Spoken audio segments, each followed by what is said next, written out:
अगर हमें कांटा भी लग जाए ना तो हम भगवान से शिकायत करने लगते हैं। करने लगते हैं कि नहीं करने लगते हैं? अगर 2 रुपए का नुकसान हो जाए व्यापार में तो जिन भगवान को हम पूजते हैं तुरंत उनसे शिकायत करने लगते हैं कि हे भगवान, हे श्याम सुंदर, हम तुम्हें इतना मानते हैं, इतना पूजते हैं, इसीलिए कि देखो तो आज हमारी गैया ने दूध नहीं दिया, कल ही तो हमने तुम्हें दूध चढ़ाया था।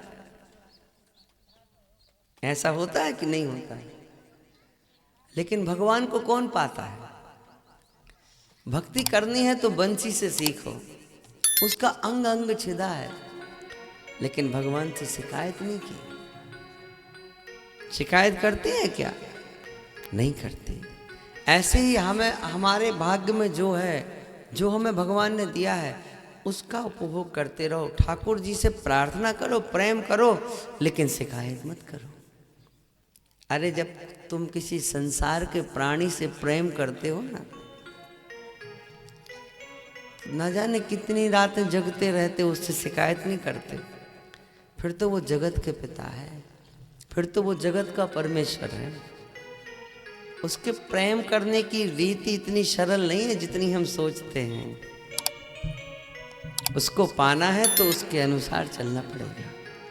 तुलसीदास जी को देखो, अपनी पत्नी के प्रेम में इतने पागल हो गए थे कि आई हुई नदियां तैरने लगे रात में। एक शव बह करके आ रहा था, एक लाश बह करके आ रहा था, तो उन्होंने सोचा मेरी पत्नी ने मुझे नाव डाल दी। इतने पागल थे पत्नी के प्रेम में, और उस लाश पर बैठ करके नदी को पार कर गए। जब उसके महल के नीचे पहुंच गए, बरसात थी, तो एक सांप खिड़की से लटक रहा था, उसको पकड़ के चढ़ गए कि मेरी पत्नी ने रस्सी डाल दी, उसको पता था कि मैं आऊंगा। जब उसने स्थिति देखी तो उसने कहा कि हाड़ मांस का पिंजरा है, इसमें कुछ नहीं है।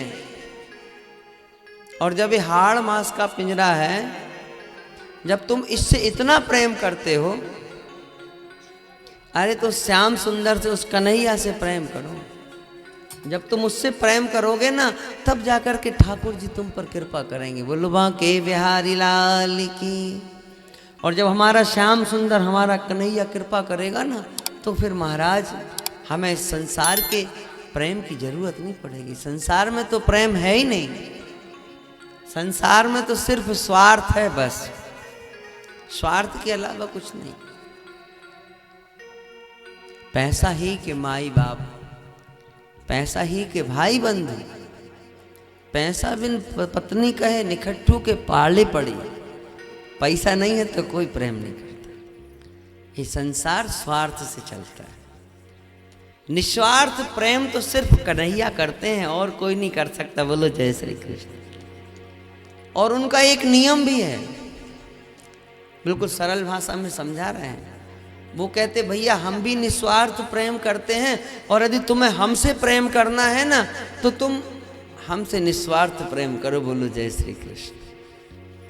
ना हमें स्वार्थ प्रिय है और ना हम स्वार्थ में प्रेम करते हैं। बोलो राधे राधे। तो ऐसी बंसी है, दुख दर्दों को सहती है, हर अंग को छिदवाती है, लेकिन कभी कन्हैया से शिकायत नहीं करती। और जब कन्हैया से शिकायत नहीं करती ना, तो एक बात ध्यान रखना, फिर कन्हैया जिसको अपना लेते हैं उसको कभी छोड़ते नहीं हैं। सोते हैं ना कन्हैया, तो भी अपनी बंसी को अपने पट्टे में बांध करके ही रखते हैं। बोलो जय श्री कृष्ण। पीताम्बरी में बंधी रहती है। एक बार जोर से बोलो राधे राधे। सारी गोपिकाओं ने, राधा रानी ने एक दिन मिलकर के विचार किया कि ये कन्हैया ना, जब बंसी कुछ संगे लगाए रहते हैं, जे बंसी कोई बंसी ना है, जे तो सौत हो गई हमारी। बोलो जय श्री कृष्ण। तो बोले क्यों ना या कुछ चुरा लिया जाए। सब ने मिलकर के बंसी को चुरा लिया। बंसी के बगैर कन्हैया रहते नहीं थे। जब तक बंसी नहीं मिल गई, जब तक ठाकुर जी को चैन नहीं आया। सखियों ने पूछा बंसी से, तूने कौन से पुण्य किए कन्हैया तेरे बगैर नहीं रहते? बंसी ने कहा ये तो उनका प्रेम है जो मुझे हृदय से लगाए। ऐसे ही हमें कन्हैया से प्रेम करना है। बोली बांके बिहारी लाल की।